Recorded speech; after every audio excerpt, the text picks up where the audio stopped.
Ian here at allpointstv.com, and we're glad to see you out there. We can see the count on the counter here, and we can see that we have a pretty good viewership to start out today.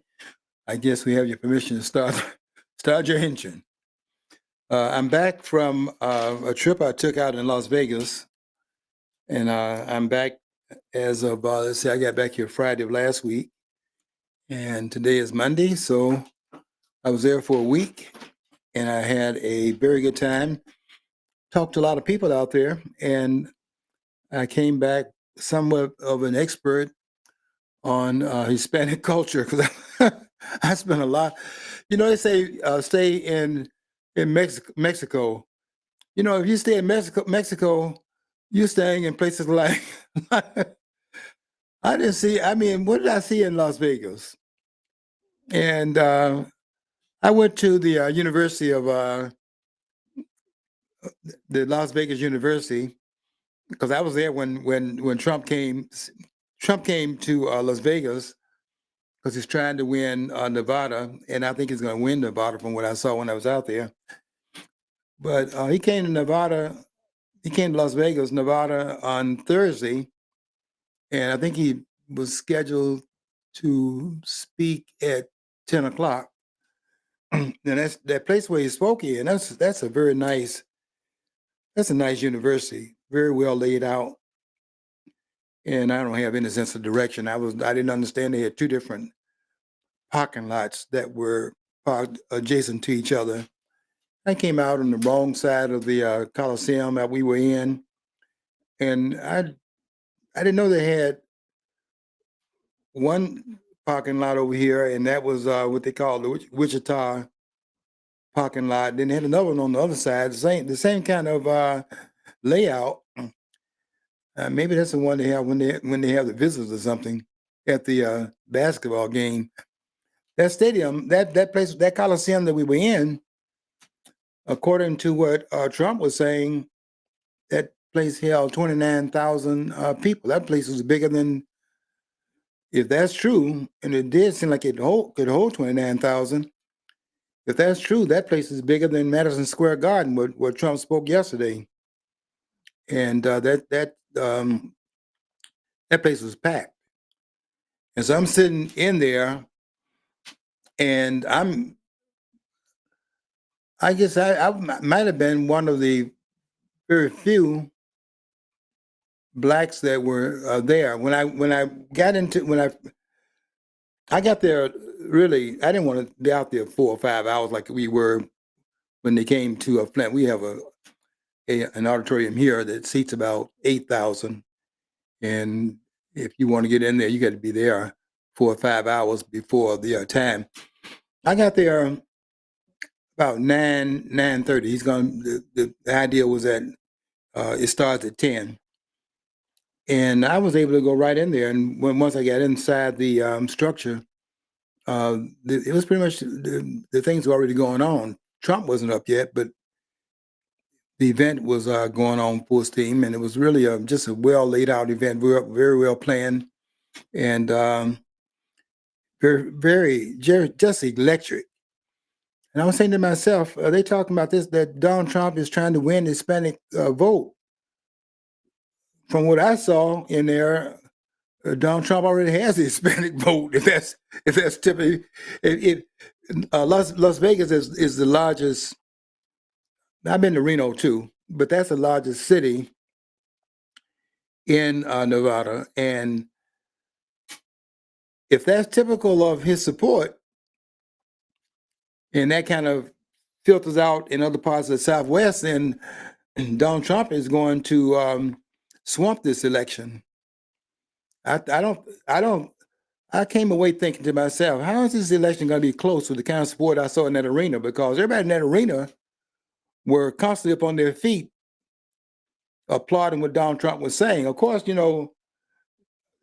think that the ones that have a problem with these illegal aliens coming into the country, untethered, and we don't have any way of vetting them and so on. If you think that is the view of people who are playing the race, trying to make it look like a racial issue. It's not a racial issue. People don't want people breaking into the country without going through the protocols the country has laid out, because that's just disrespectful to the country. You're supposed to just open the gates and let the barbarians in. And the barbarians, by the way, have you noticed that the barbarians are always at the gates? Now, once they get behind the gates, you don't call them barbarians anymore, because now the barbarians who wants the gates are now behind the gates. They're now determining who the barbarians are. But that's the way I saw it out there in Las Vegas. I saw that if you think that the Hispanics want to wave the outsiders into the country, that's not what I found out when I was there, because I talked to a lot of people on the streets and otherwise, and had a lot of camaraderies with people that were living in Las Vegas. Very friendly, very friendly city, by the way.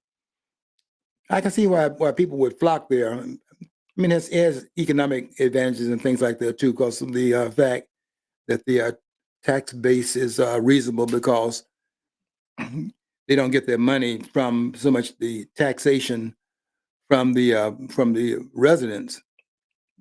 Of course, there's some taxes, death and taxes. That's just going to happen. But primarily, I mean, if you've been to Las Vegas, you know where you go in Las Vegas. Everybody, that's gambling machines everywhere. You go to a grocery store and you sit down there, you buy your groceries, sit down there, put the groceries down, and start trying to win some money and get your money back from the groceries that you spent. And so everywhere you go, at the airport, you arrive in Las Vegas at the airport, they got gambling. They got machines there to start gambling once you hit the ground running. And of course, I'm too cheap to gamble, so I don't. Unless you can guarantee I'm going to win. If I can be guaranteed I'm not going to lose my money, I'll sit there and do that. But I didn't do any playing. I mean, I was surrounded by a lot of even where I was staying, and I just don't like to take chances. I mean, I sweated to win to get the money by going through all kinds of hoops in order to earn the money that's in my pocket, and I don't like to give it away like that. So if I don't have some guarantees, I'm not doing it. And I went to Las Vegas, by the way, basically to accomplish two things. One was to get away from all the hoopla and get ready for the final burst of energy you're going to need in order to go toward the election, because I want to be everywhere for the next week up until the 5th of November. And up until election day, I'm going to be very much involved everywhere that I can be, because I've already, cast my ballot for Donald Trump, by the way. That was no brainer as far as I'm concerned. And all these persons, I have to tell you that all these persons just trying to tell people how to vote. I mean, I can't believe some people that are angry because you don't vote the way that they want you to vote. And I was out there thinking about who's going to have a problem with the way they're voting out there. I didn't see any necessary pressures, but I can tell you that Trump support in Nevada. Now, I don't know what it is in Reno and some of the other places in Nevada, but I can tell you in Las Vegas, which is really the business sector for Nevada. That place, I mean, the business sector is just off the charts in Nevada, and you can see the business area just everywhere. No potholes in the streets. I think you can learn something from that. Send the Michigan delegation there to watch that. No potholes. The roads are well paved. The infrastructure is nice. The mountains are out there. Of course, you're in the desert. But if you are looking in the interior, all you see is development. And I've heard some things about what's going on in Las Vegas now with some of the things that happen in the corridors, the side corridors of Las Vegas. But I felt very safe there. And I had a lot of conversations with a lot of people, and I was just kind of testing the weather, not trying to change anybody's mind. I just want to know how were people feeling about the upcoming election since I was there. And I talked to a lot of people on the street, and a lot of people that came. I was in a villa, so I was behind a low wall, and I might have had how many apartments? I'm staying in my timeshare. My timeshare is in Las Vegas. And there are a lot of things going on, a lot of activities going on, and you have a lot of people around you all the time. And I was just kind of testing the water, trying to find out how persons felt. I did not feel any support, quite frankly, for Kamala Harris. That just was not the going rate. And I was thinking, how in the world is this election here in Nevada? How is this close, given what I'm hearing in one conversation after the next? If it's a 50-50, I would say that it's too close to call and things like that. I didn't see any close call in Nevada. I'm going to be very interested in seeing what the final outcome is going to be in that vote, because I didn't see a lot of interest in Kamala. And to be honest with you, they're not coming to hear Kamala anywhere in the country. You can tell that by John, what's that guy's name? Bruce Springsteen? What's that guy's name? Bruce? Oh, Bruce Springsteen, yeah, Bruce Springsteen. Yeah, I mean, his music. He tries to pretend he's working class. He's a Democrat. The truth about his life. He basically never worked a day in his life. He's always been, and I was always dismissive of him because I thought he tried to sound too much like Bob Dylan, the way of delivery and stuff. If you listen to Bob Dylan, you listen to Bruce Springsteen from that era when he first started. To me, he was a copycat. I had ability to kind of see through that already. There's a couple of songs I liked about him, but he hit his peak about in the 80s, early 90s. Yeah. Yeah, they're not really coming.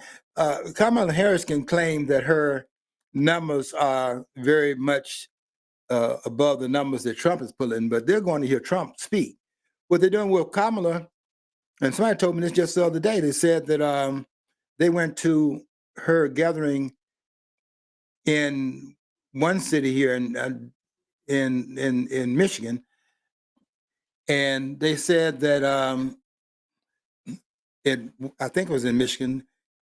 She had announced that one of the persons going to appear on the stage was Beyonce, and people thought that Beyonce was coming there to perform. They thought they were going to a concert, and the people told me that after Beyonce got up there and spoke, and they realized she's not going to perform, they said as soon as they should have had her last, because once she got up there and said a few words, and then she's off and running, going to some other event. They said everybody started leaving out of the place where they were holding this so-called rally. They're not there. What is she saying that you want to go and hear her talk about? What is she talking about that she has command of, when she couldn't answer a single question that this softball lobbing CNN Anderson Cooper was throwing up there, lobbing the ball up to it. She couldn't even hit it, let alone hit it out of the park. She striking out on a ball tossed up in the air for you to hit it. Just stays up there for a while until you swing, and then she couldn't even do that. But he was lobbing softballs up there, and she did not answer a single question that he asked. I could tell he was exasperated too, because it's exasperating. You trying to give the person some, I guess what they say out there in the colloquial language, trying to give her some dap, whatever that means, trying to give her some play, as they say. And he's tossing these little softball questions at her, and he had to be very exasperated because he kept showing the frustration. I'm thinking to myself, he's thinking that I'm lobbing this ball up there for the hit that a child can answer, and she's giving me these third grade answers when a fourth grader could do better. But that's what they're doing. You see, whenever they don't have any message, particularly in front of Black audiences, if they don't have any message, then start then start singing. That's what they're doing. They're trying to bring them to the entertainment, or to the claim that they're coming to an entertainment. These people think they're going to a concert, and they thought that, and somebody told me that the other day. They said they thought when they were going, they said Beyonce's going to be appearing on stage and blah blah blah. They thought they were going to go to a concert. You gonna think she's going to stand up there? She just bought a $200 million home. You know how they move. They keep buying. They have a way of purchasing houses differently. The way that you purchase your house, what they do is something very different. I won't go into it now, but they don't. When they say paying $200 million cash, they're not talking about they land $200 million cash out of their pocket. Now they got another way in which they finance it, so it becomes a cash payment. But it's very. I understand it, but it's a way in which they route it around so that it comes out starting out as a loan, and then they purchase it through the loan, and then they put it into the trust, and then out of that, the transaction goes and so on. And it's really where you're not really paying any money out of your pocket. It's like you're it's a loan without it being a loan. The rich have a lot of different ways of getting around laying out that money, like you and I have to lay out. Although you can't say they're not paying their fair share. And I dare any politician to even say that to me, because what does that mean? These things are said to the layman, those of us who don't have any money, and we don't know what that means. We know this: we're not paying our fair share, because my fair share of it is I shouldn't be paying anything for the kind of service I'm getting from my government. The way I see it is I shouldn't be paying. If you say no taxation without representation, if that's a standard, where am I being represented by what they're doing? I don't agree with anything. I don't agree with anything the government is doing. So where am I getting the representation from? What they mean by representation is we have somebody in that position that occupies the area that you're supposed to represent what you are. Even if that person never says anything or comes close to anything that you agree with, that's fine. You're still being represented. Pay up. That's what it is. Yeah. Yeah. John, you hit the nail on the head. I have to tell you, I don't think anybody in this country is being represented by the government. They don't put the things on the ballot for us to vote on.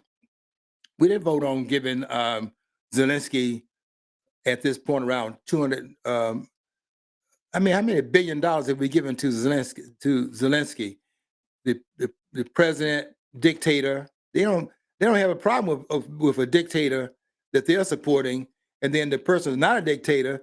Donald Trump, they want to make him a dictator and act like they're against dictatorship. If they're against dictatorship, they have to look in the mirror and see the dictator they are, because look what they did to Joe Biden. No, I'm talking about this. They're doing a pimp slap on the public. They're telling us one thing out of one side of their mouth, as if they are the custodians of the democratic process. They're so anguished by the fact that Donald Trump is not the kind of person that's protecting got to always say our democracy, as if that's real. Our democracy. Everybody's talking about our democracy. Where is that even mentioned anywhere? If our democracy was really intended by the framers, they would have mentioned it somewhere in one of the documents.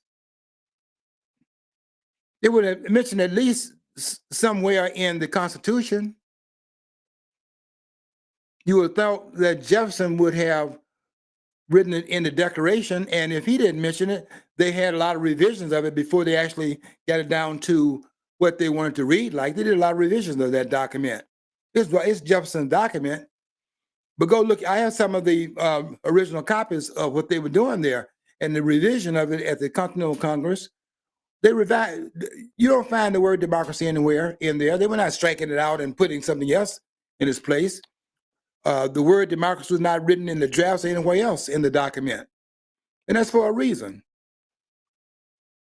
They understood that they could not be advocating that. I don't know what they're talking about over here in Washington, talking about our democracy, is that we're supposed to be falling for that one, because if the founders had thought about it in those terms, they said that one thing about the framers. I give them a lot of credit for this. These were not people that talked out of both sides of their mouth.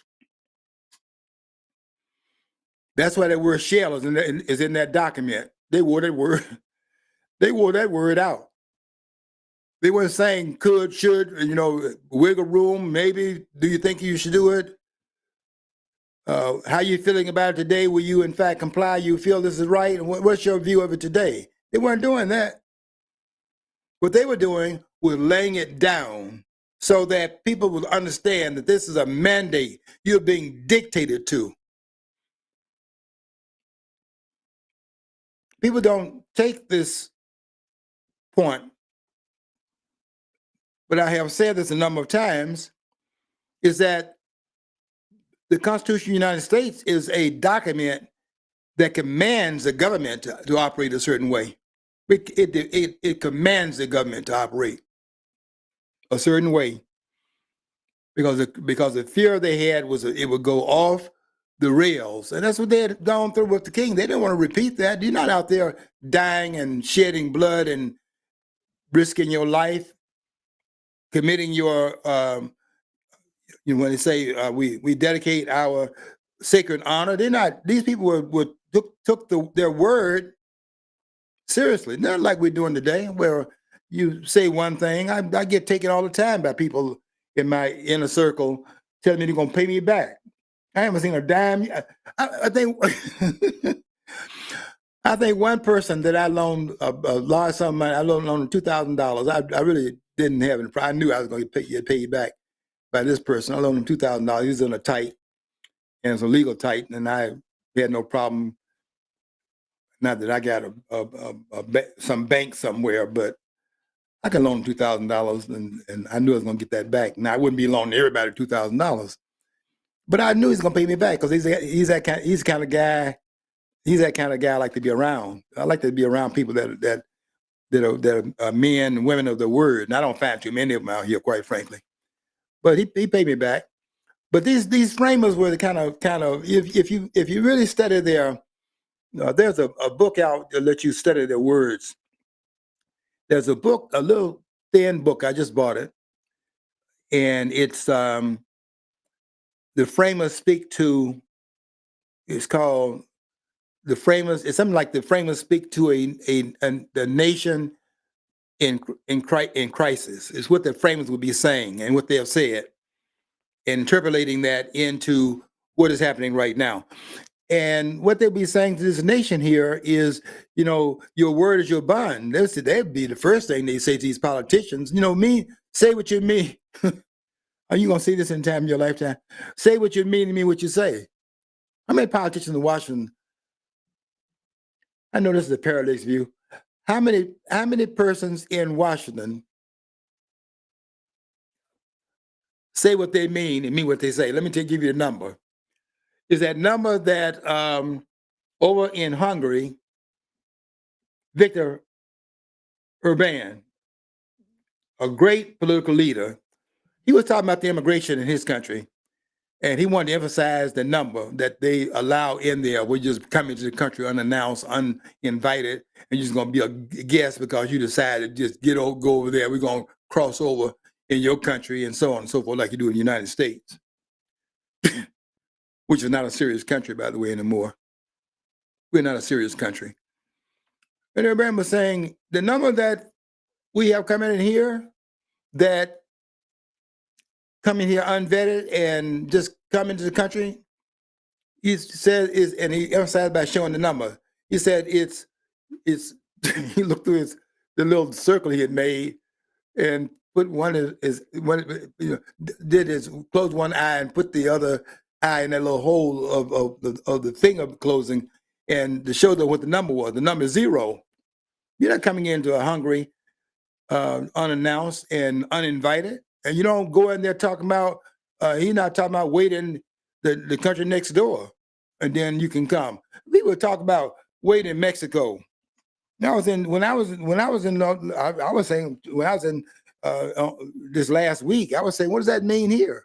Stay in Mexico. You're in Mexico now. Las Vegas is Mexico. The war they fought in 1845, at the Alamo and so on, and we annexed Texas. Look, if you think Mexico is across the Rio Grande, if you think that that little pond that they're walking right through, that water going over here to Texas, uninvited, if you think that Mexico is on the other side of that water, go out there to the southwest and see if you can find any. You would be surprised how many times I run into the view of America is not.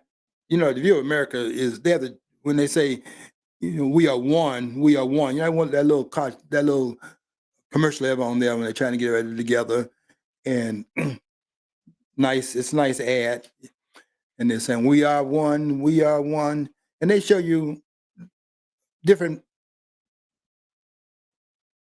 physical types of Americans. Now you're very shocked to see that, because the idea of America is that it may, speak in terms of blacks and whites. And when you see a person that looks like he's from, let me say the Philippines,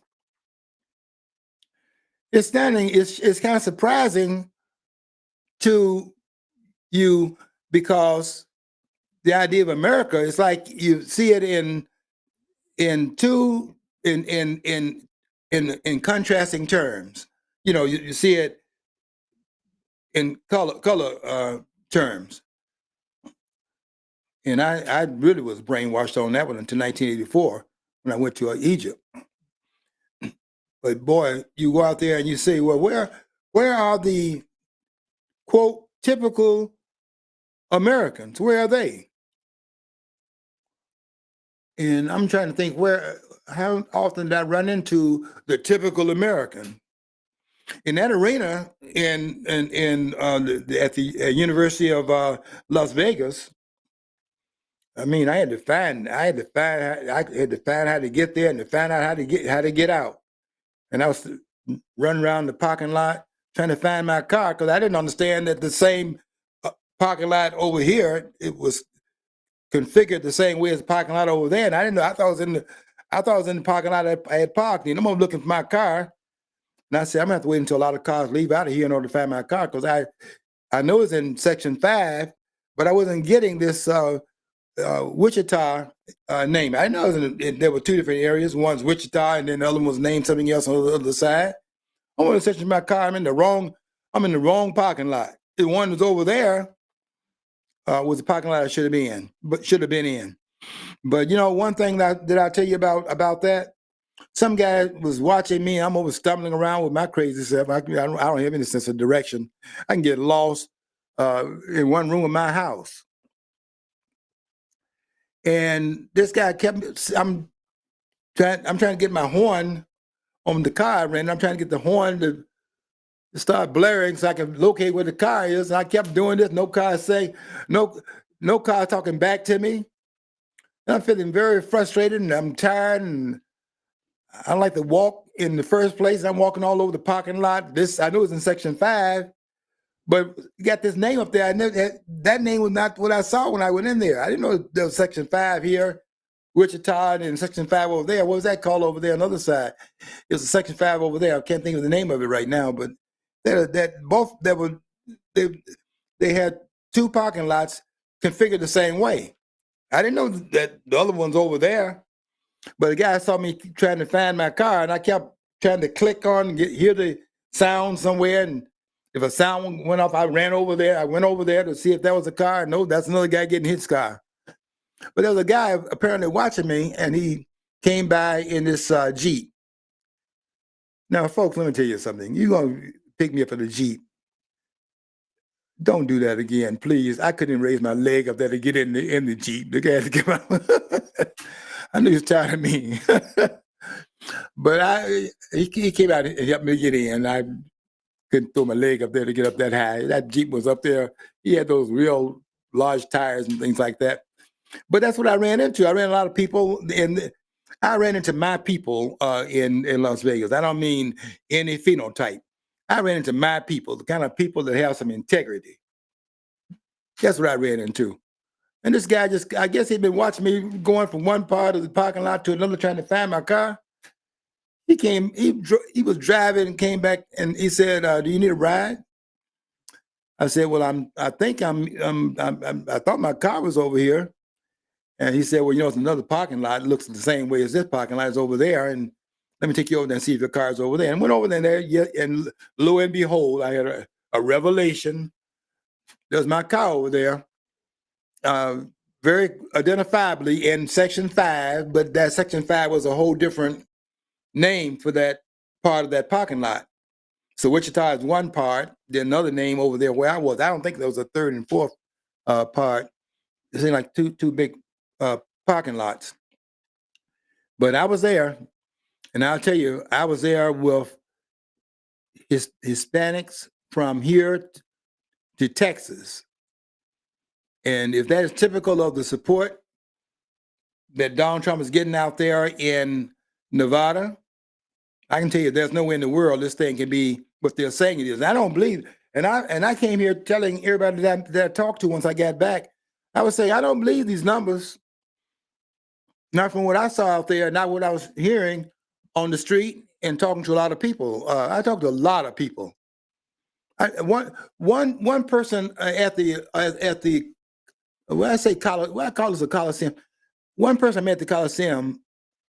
This was a student apparently going to the University of. I think that she was probably from the University of Las Vegas, and she was asked, a black girl, young,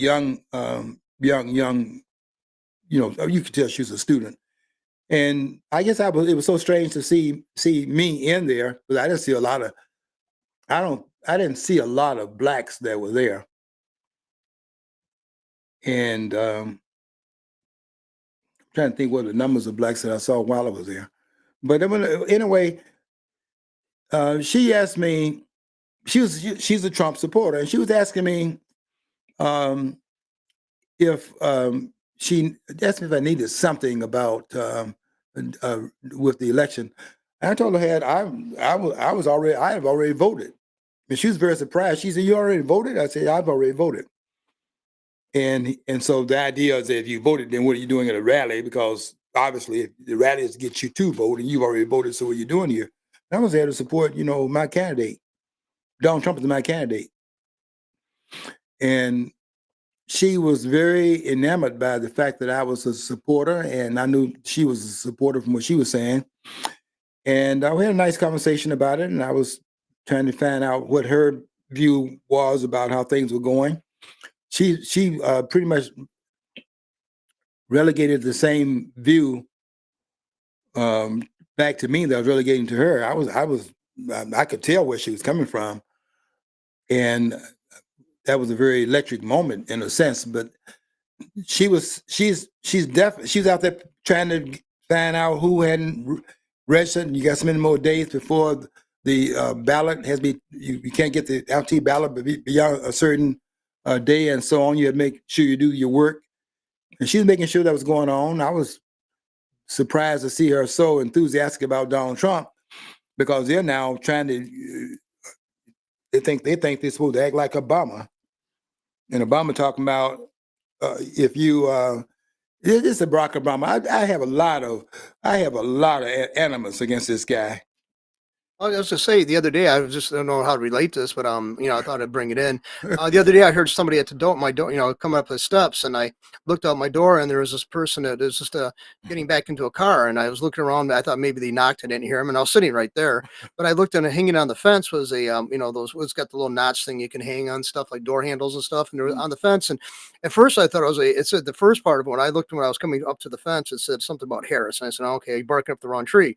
But I flipped it over, and it actually had one side had Donald Trump on it, and the other one had Kamala Harris, and it was about their track record. And it was actually a pro-Trump, brochure. And I thought, but the individual who put it on the door on the fence, because I saw him as he got into the car, was a black man. So so this is showing that Flint, which is a stronghold for the Democratic Party, has been for decades, now somehow, I mean, yeah, maybe they're just getting paid to do that. Maybe it's not to represent their real true political leanings. But anyway, that's, I mean, I don't think if somebody was so opposed to it, even if it was offering price to do it, money to do it, I don't think they would engage in it. Not here. So that right there, showing a black person walking, I mean, even just willing to take the job to hang, walk around, pass out the literature, to me shows an encouraging sign. Yeah, Yeah. yeah, it is encouraging to see people doing that because they know how unpopular that is in some quarters of the community. And some parts, it's all in some communities, all parts of the community. You weren't there, you risking getting beat up. I'll tell you this too. I was watching. Was this last night? I think I was watching this um, this video feed of Mike Tyson, and he was on.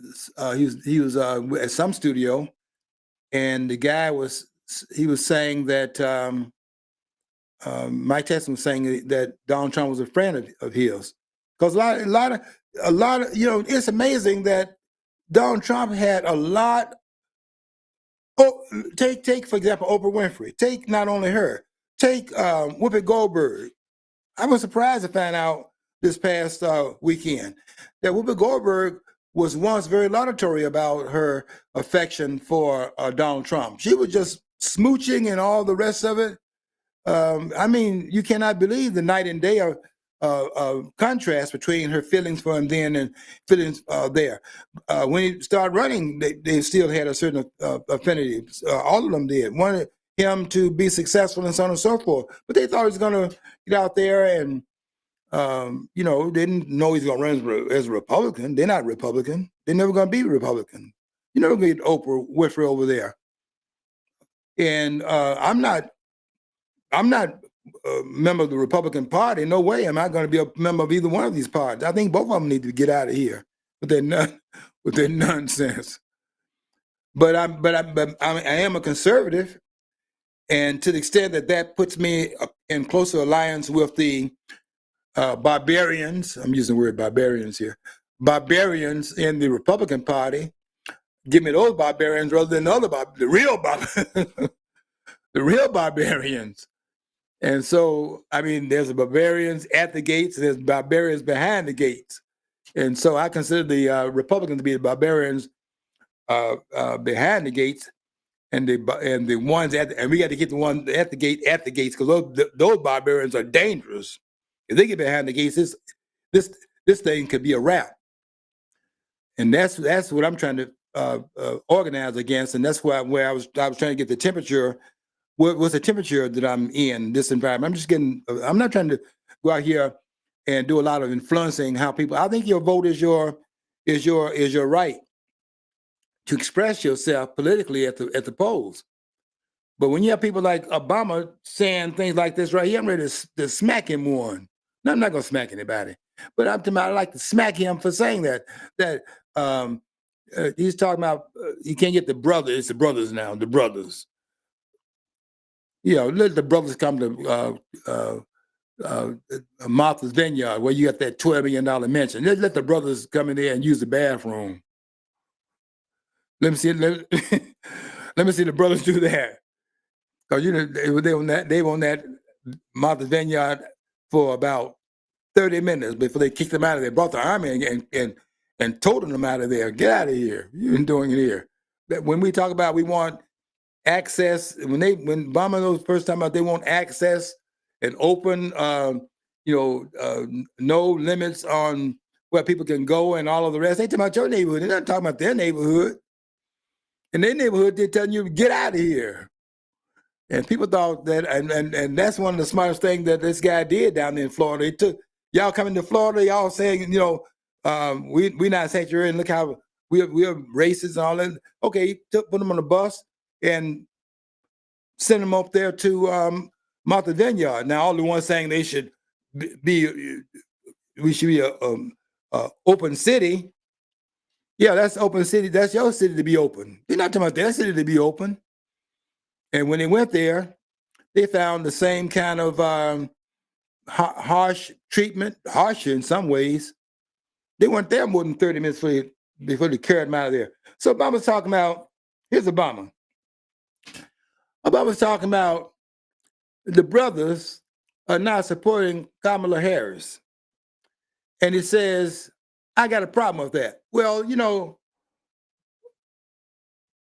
they had Mike Tyson on there on another program. And this brother was telling him, Mike, this is Mike Tyson. Now, you know Mike Tyson, the guy, this guy was this guy is a monster in the ring.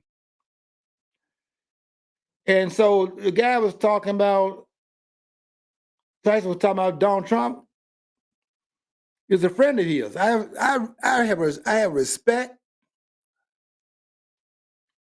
I have a lot of respect for a person who the tide is going in one current, going in one direction, and you're going against the tide with all of the implications of what that brings to you. And Mike Tyson was saying that he's a friend of Donald Trump. He's a friend of mine, and he's going to vote for him, and so on and so forth. And the guy was saying, "Well, I'm going to criticize you on that." And Mike Tyson was saying, "Well, so what?" He was saying it like this: "So what?" In other words, what you gonna beat the man up, Mike Tyson? What you gonna go in there and if he doesn't go along with your view of how he should vote, you're gonna do what? You're gonna go up there and challenge him to a boxing match? You get in the ring with him? I mean, how committed are you to that? He was saying, "So what?" And it's those so what people. I have a lot of respect. I have a lot of respect for Shaq. I don't care too much about these athletes and stuff like that, but I have to respect somebody that has character. You know, I say you have character and you're on a sports team. If you got to show some integrity, that's my team. I don't care about you shooting the basketball and stuff. I don't go along with that. I mean, if you're good at it, fine, but that's not my team. My team is not Steph Curry's team, Golden State. I think it's Golden State Warriors. That's not my team. I don't think Steph Curry has any character. So that team is out. But Shaq, who are some of the others? One or two others. I won't stay on this, but one or two others. I have a lot of respect for Mayweather. I like the way he stayed. He stood by that one guy who owned the Los Angeles Clippers. I think it was that they forced him off of his ownership, and he became a hot potato because this guy was led into an ambush by this thinking name was Savannah or something, Savannah, who ambushed him because somehow he had not given her something that she wanted financially or something, and she was setting him up to get back at him, and she was going to cause damage to his ownership, and she was leading it. I listened to that conversation. When I listened to it, I tuned down what she was saying. In fact, I did a stenographic thing on the conversation. I just wrote down what she said, and then wrote down what he said, separate from each other. And I can see that those comments they were saying that this man had made, he didn't make those comments. She was saying it. He was just simply being led into nodding on that. I mean, she was leading him into it. When I took out his comments and put her comments in there, I can see she's the one doing the talking, but she set him up. And but he became a pariah. And this guy named Silver, who has no character, the one that is making $17 million a year for being the NBA commissioner, and that guy never heard his salary. So when Magic and those other guys got offended by what this guy said, then of course this guy Silver, who is I think his name is Silver, that is the NBA commissioner, he's not gonna mess up. He's not gonna kick the biscuits out of his plate. So this guy got to go because the NBA is 80 some odd percent of blacks. And if you stir that pot up and you got this guy out there seemingly making these racial comments, they don't go into, these are drive-bys. They don't go and look to see what really happened. They just heard the word, that N word. That's enough right there to fire them up. They don't care what context. They don't know how it came out. That was mentioned. And that's how they play people. You don't play me that way. You play people that way. But I tell you what, I have a lot of respect for Mayweather because Mayweather during the time in which all that fervor was going around about how bad this guy was, that's the race card. I always want to play the race card.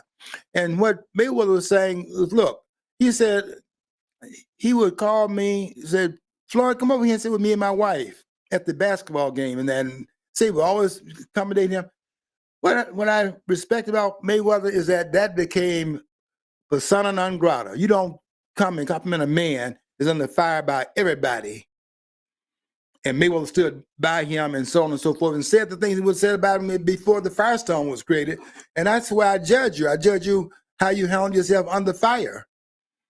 And he did it, and that he became, I mean, I'm my favorite boxer. Crawford's my favorite boxer, but I mean, I like Crawford because he's a family man and has all those children, but he's taking care of his children, making sure his children won't have to do anything great, can just be ordinary and so on and so forth, because he already made a financial plan for them in their future.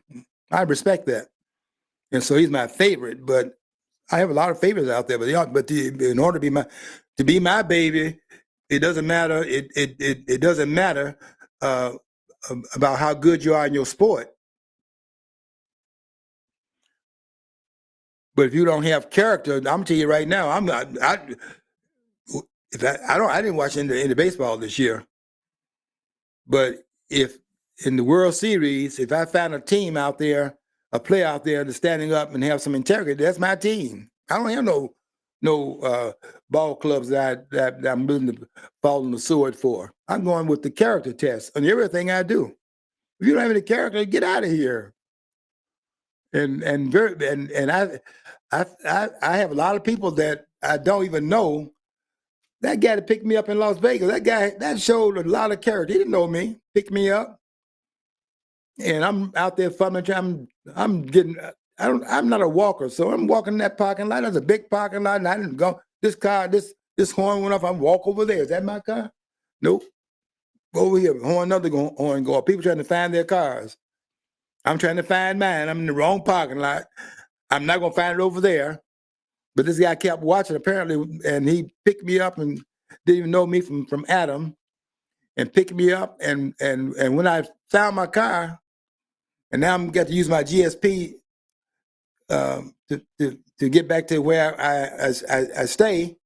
And when I was doing that, that guy came back to my car and waited to see if I was still okay. I mean, is disoriented when I first saw him? I mean, with that, it was kind of like the idea he had. Oh, no, I was fine. I was just getting my GPS to get my location right, how to get out of the parking lot, first of all, and then where to go from there to the villa that I'm staying at in my timeshare. Nice guy.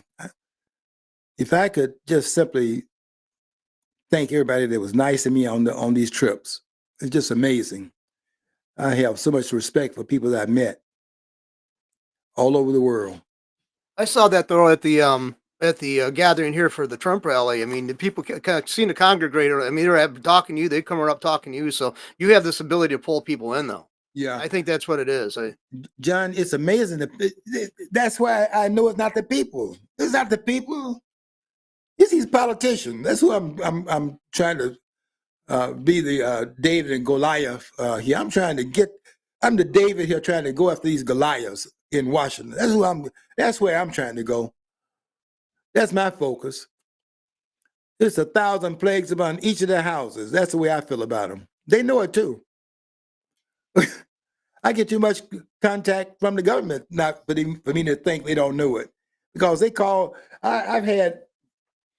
They think the people think they can intimidate me. I'm gonna tell you something. I'm unintimidatable. Is that a word? That's not gonna happen, because you get to a certain age. I think the old people should be the ones that run things, because I don't think you should be running anything. I think old people should be running it, because at a certain point you get in your life is that you got more life in back of you than you have in front of you, and you are more daring in your jam. I mean, what am I going to accomplish at this point in my life? If I have not done anything by now, you think I can be a numbskull, and then bow, this man's up here talking like Einstein. If you didn't lay a foundation way back there, what are you going to do now? If I don't have anything that I've accomplished up until this point, I'm not going to accomplish things to this point until the end. Doesn't mean it's over yet, but it's almost over. I got fewer years ahead of me than I have in back of me. Everybody would have to recognize that if you have a certain age. And I know that I got some other things I can contribute. That's why I'm not through yet.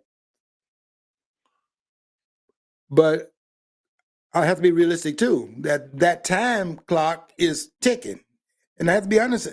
I have to understand that. But you get a little older, and you recognize that the things that you once fearful of, you know, the things they can hold against you to keep you in check, those things don't work anymore. So I just said the government in Washington, just stop calling me because it's not going to work. You don't call them. I got some things they don't know how to tape when they call. I got them on tape. You call my phone and waste my time. I'm taping to find out what you talking about and keeping a record of it. They're gonna call me George. Is this George Mars? And they have this official sounding. You know, it's supposed to be so intimidated because they so official sounding and they have so much authority. Here I am paying this guy a salary. He talking to me like I'm a stepchild, a red-headed stepchild. And I'm talking back to I'm telling they got real mad when I called one of them back. I called one of them back because I thought he was trying to interfere with my passport. And I called him back because I thought he's the one that was actually trying to block me.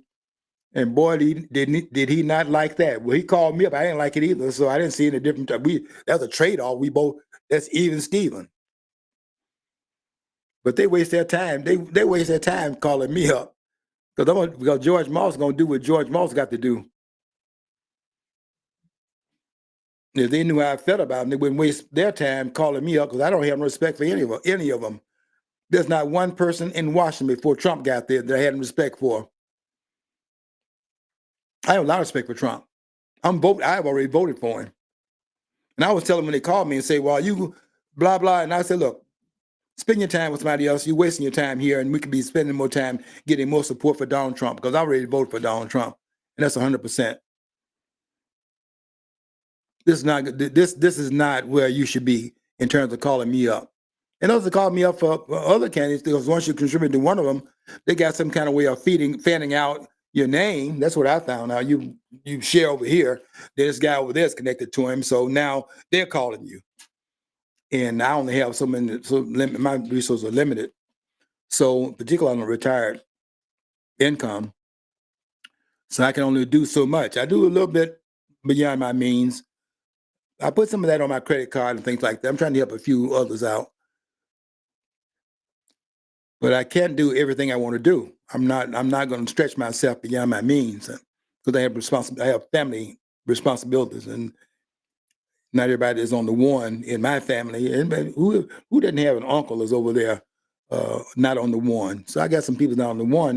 They may need some. I got to make sure I can provide some assistance. But I do what I can, and there are some campaigns I support. I tell some of the person that called me is not really doing things politically, but they're doing some things for charity.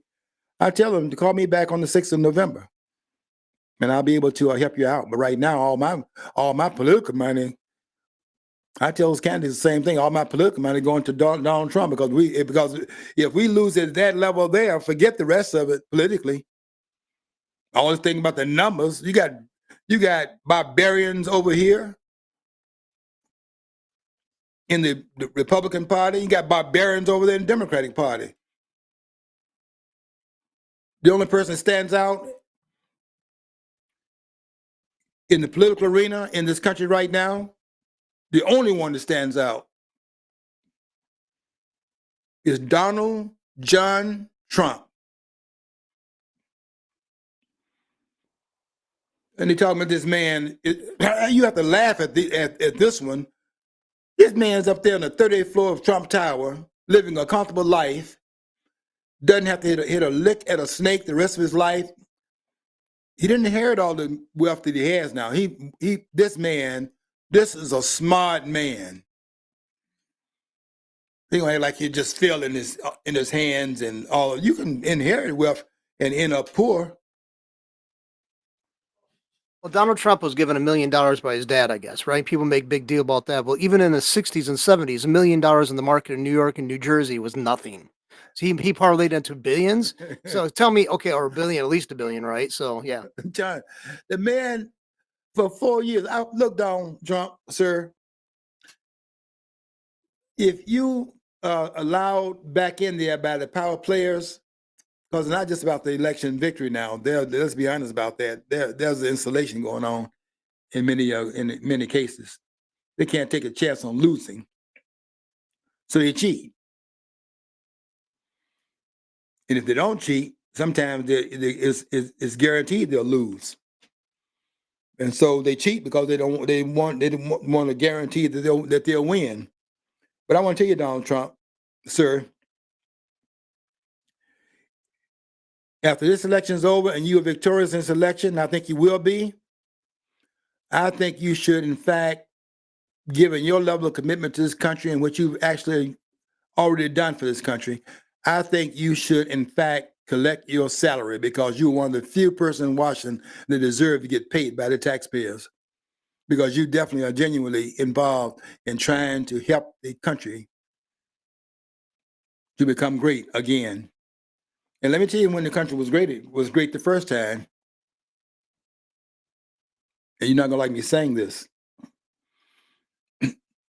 This country was great at its inception. The greatest of America is what you find in those founding documents. That's our greatness. This country was great at its beginning point. You read those documents and read them very carefully. The people at that table, sitting there trying to draft the Constitution of the United States, the people in that room, May 25th, 1787 to September the 17th of that year, in that room drafting that document. We're not talking about air-conditioned rooms here. We're talking about mosquito-infected, non-air-conditioned, hot environment in May in Philadelphia.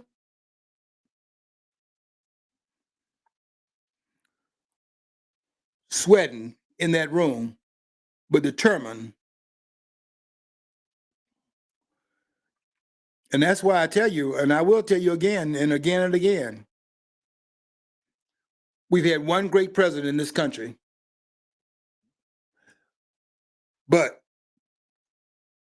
Donald Trump is close. Not close to Washington. I'm not telling that story. I'm not telling that story.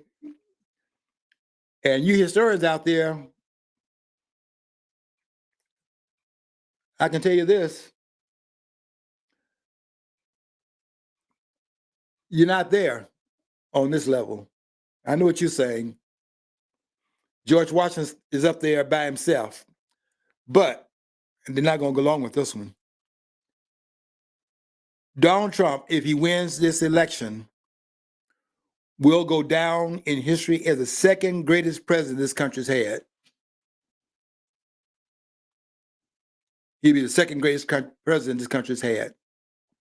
Because unbeknownst to what these posters are talking about, well, this one was great, that one was great, everybody's great. They're not all great. Greatness is, the litmus test for greatness is that, are you living in a time period where others could have done what you did in that time period? There's only one person that could have done what George Washington did during this time period. Adams could not have done it and didn't do it. Hampton, I know you got a play out about him and all of that on Broadway. Could not have done it. Lived in the same time period that Washington lived. Nobody in America at that point could have done what George Washington did. Not at that time. And George Washington stands out as the only person that could have done at that time and import in the rest of them back in that time period, and not one of them could have done what Washington did. Lincoln could have not have done it, and so on and so forth. And don't even put Lincoln in the same sentence with George Washington. I know it's going to get people, angered up. I wrote an article today, and my first article back, and I said today, Abraham Lincoln is the great emancipator in this country. The great emancipator in this country is the Constitution of the United States.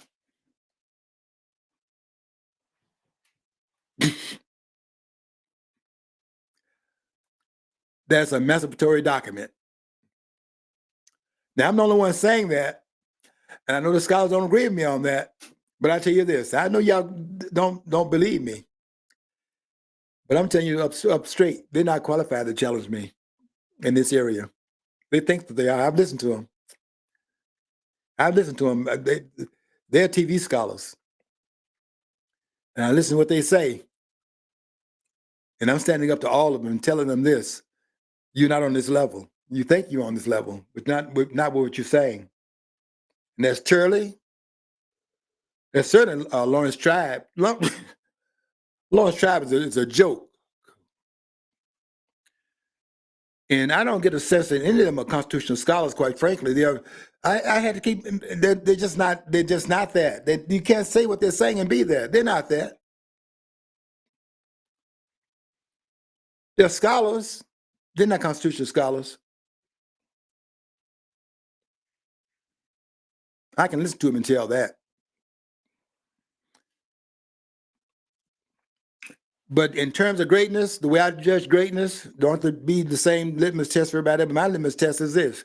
Could anyone in that time period have done what that person did and did it just as well or better than that person did it? And in George Washington's case, I didn't see that sign, John. In George Washington's case, I can tell you this, no peers, none. And in that Constitutional Convention in 1787, everybody in that room knew that once they began to consolidate the power, separated they did in the executive, the legislative, the executive, and the judicial branch of government, everyone knew that the executive branch of government would be signatory to George Washington. That's why I didn't have a committee of in the other cases. The rest of them are like committees.